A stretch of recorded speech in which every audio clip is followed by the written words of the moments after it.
You don't have to be in office to do work. You don't have to have anybody vote for you to do work. You can create your own project.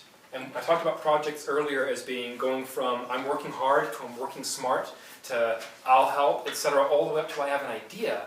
If you come up with something that you can do, not in office, and you organize people to come in with you on this project, like some of your friends, we're going to talk about, by the way, the importance of a co-conspirator later on.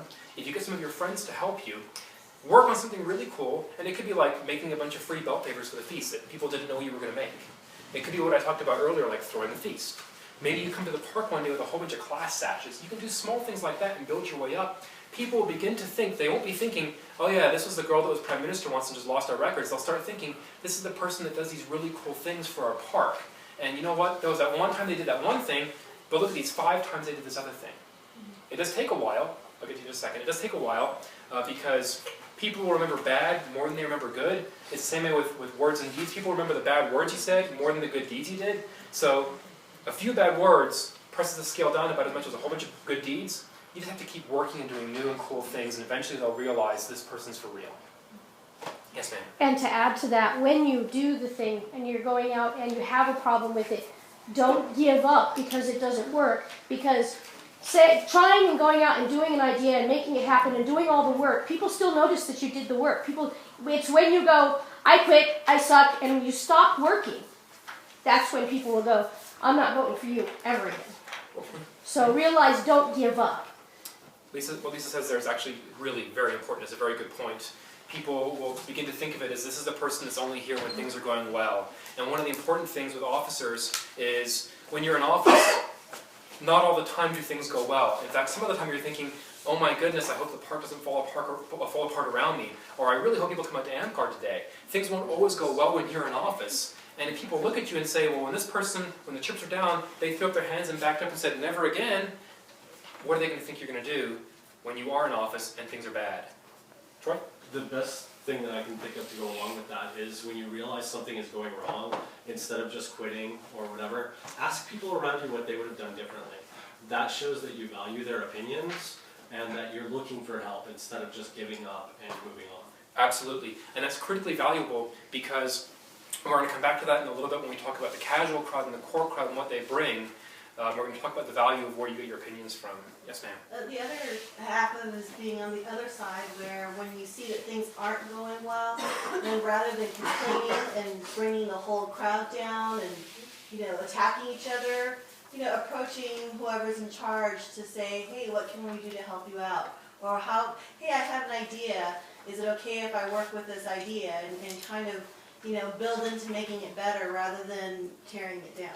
Absolutely. One thing that I have been guilty of in the past, and I'm sure a lot of us have been, is we see someone who's floundering and we think, that was a stupid idea anyway. I really wish they would get out of office. Hopefully this will be done soon. As opposed to, this is my park. I'm not going to let this get screwed up. I'm going to help them. I don't care who it is. So you can think to yourself, if you are seeing someone who looks like they're needing help, you can step up and say, how can I help you? You do have to be careful, because some people might be thinking, hey, everything's going fine and have no idea and get offended, but then that's their fault. That's their problem, not yours. Yes, sir. Is there a point where things are failing bad enough that it's actually a good idea to reboot things? I would say yes. One thing that people do have a problem with doing is, as human beings, we are very bad at understanding sunk costs. If we're digging ourselves out of a hole and we're just getting deeper, our psychology says, well, just keep on digging. It never says, stop, figure this out, because we're always thinking about all the time we've put in as opposed to all the time we have in the future to do better things. So if you are in a situation where it's just a disaster and people are helping you, it's not working, you can say, hey guys, maybe we should try something else. And we have done that in the past with some of our projects here at Dragon's Spine as well, where we have had things that we've been doing where we think, well, this is going okay, but not as good as it could be doing. Is there something else we could be doing with this money? Can we redirect our energies? Can we do something better?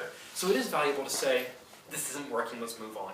And as you acquire more personal power, which is to say more experience, more ability, you will become a better judge of when that point is.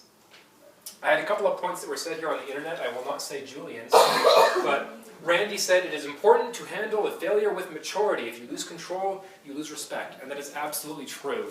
People will often remember the one crazy outburst you had at the park and not the 24 hours you did gate the day before. So handle your failures with maturity.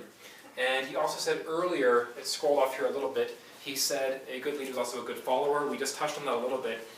You have to be aware when someone else is wearing the big hat and they look like they need help, you have to be willing to say, not, hey you, get out of here, you're screwing up, but yes, what can I do to help? It looks like things aren't going as well as you expected. These are important to me too, what can I do? Any more questions before we move back onto the schedule? Before you move on, is anybody, I know sometimes it's warm in here, is anybody anything to drink or anything? Because now's the time when the ice machine won't be sorting anybody. I can get you guys water. We don't drink anything else in the house. Yeah, we can take a moment as people get some drinks if you guys want to. Alright. I know it is warm in here. We do have this big television here that's making everything kind of hot. Or is it just me? I don't know. It's definitely those pants. Definitely the pants? Okay. I'm gonna get some cups out of the garbage. These Randall's innate machismo. Yeah. Yeah. There you go. I just don't know about that. Oh, no, I guess. Of course not. It's not bad in life. One other thing, I guess, before we get back to what we're doing is that I attend a lot of seminars and trainings where I think the training is going to be one thing, I end up getting something else, and often the mismatch is so bad that it's not useful to me. Does anybody feel like there's a mismatch so far? Because I advertise this as a training for how you can get into office and how you can break down how you can break down the barrier of outside looking in, and that's what I'm hoping that I'm presenting on. Do we feel like we're getting the information we were looking for so far? Yes. Is it looking at? Yes. Okay. I just want to make sure that we don't have a mismatch. Anyway, get some water. We'll get back in about a minute. 60 seconds.